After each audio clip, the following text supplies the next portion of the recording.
রাজনৈতিক কোন্দলের জেরে গভীর রাতে চরম উত্তেজনা ছড়ালো হাওড়ার ডোমচুর থানার অন্তর্গত বারুইপাড়া এলাকায়।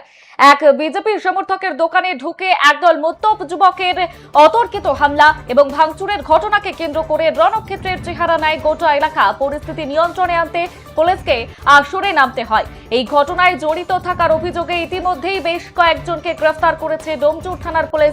অন্যদিকে পুলিশ এবং স্থানীয় সূত্রে জানা যাচ্ছে, রবিবার রাত আনুমানিক 11টা নাগাদ বারুইপাড়া এলাকার একটি দোকানে আচমকাই চড়াও হয় একদল মদ্যপ যুবক। অভিযোগ হচ্ছে, দোকানে ঢুকে তারা ব্যাপক তাণ্ডব এবং ভাঙচুর চালায়। আক্রান্ত দোকানদারের দাবি, তিনি ভারতীয় জনতা পার্টির সক্রিয় সমর্থক হওয়ার কারণেই তার উপর এই পরিকল্পিত হামলা চালানো হয়েছে। আর স্থানীয় বাসিন্দাদের একাংশের অভিযোগ, এই বর্বরোচিত হামলার পেছনে এলাকার তৃণমূল কংগ্রেসের কিছু কর্মী সমর্থকদের প্রত্যক্ষ যোগ রয়েছে। যদিও এই অভিযোগ নিয়ে তৃণমূলের পক্ষ থেকে এখনো পর্যন্ত কোনো রকম ভাবে আনুষ্ঠানিক কোনো প্রতিক্রিয়া পাওয়া যায়নি। আর এই খবর পেয়েই কালবিলম্ব না করে ঘটনাস্থলে পৌঁছায় ডোমচুর থানার বিশাল পুলিশ বাহিনী।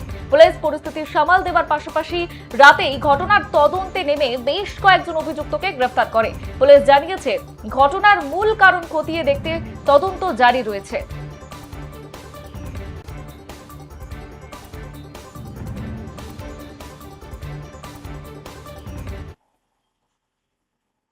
ওটা 10-15 রকম হবে। তো ইনি দোকানে বসছিলেন, আমাদের দাদার আদিবাস। তো হঠাৎ করে সাধারণত ছেলে আর ওর সাথে আরো কিছু ছেলে মদ্যপ অবস্থায় ভুল মদ খেয়ে আছে, সেই অবস্থায় এসে এর ওপর চড়াও হয়। তো ওকে বুঝিয়ে বাড়ি বাড়ানোর চেষ্টা করা হয়, কোনো কিছু দিয়ে শুনলো না। রাস্তায় ফেলে ওটাকে বেদরম মারে মারে দোকান ভাঙচুর করেছে। কি চাইছেন আপনারা? আমরা দেখুন, আইনের পথে চলবো, আইন যেটা ব্যবস্থা নেবে আমাদের। 11টা থেকে 11:30টার মধ্যে আমি দোকানে ছিলাম, বন্ধ করবো।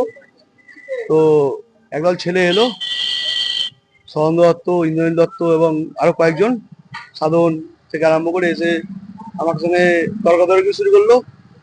বিজেপি করেনি, যেহেতু আমি বিজেপির ছেলে, বিজেপি করেছি, বিজেপি করেনি তুমি কেন বিজেপি করবে, এই করবে হ্যান করবে, এইসব নিয়ে তর্কাতর্কি করার পর বাইরে এলাম। বাইরে আসার পর বেদরক ফেলে আমাকে মারধর করেছে, দোকান ভাঙচুর করেছে।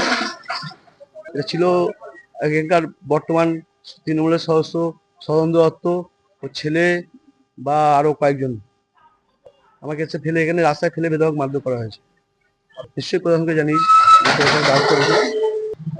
আতঙ্ক তো হবই। দেখুন, ব্যাপার হচ্ছে, যদি একদল ছেলে এসে মারে, আমি একা আতঙ্কিত হবো। আমি একা কি করবো? আমার 75 বছর বয়স, আমি সবার সাথে মারামারি করতে পারবো?